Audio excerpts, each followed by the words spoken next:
Saan napunta ang 12 apostol pagkatapos ng muling pagkabuhay ni Jesus?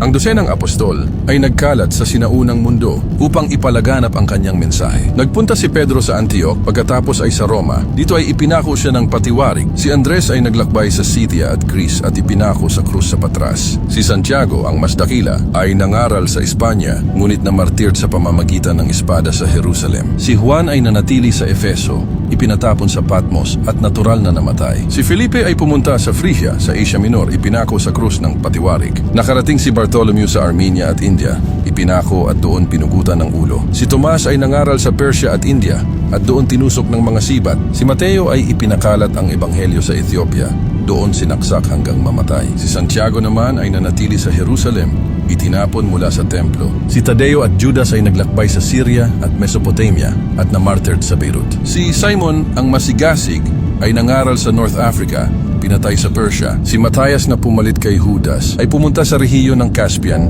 at doon binato at pinugutan ng ulo. Ang kanilang mensahe ay muling humubog sa mundo at ang kanilang mga landas ay umaalingaw-ngaw pa rin sa kasaysayan ng mundo. Nawa ay naalala mo sila, kapatid.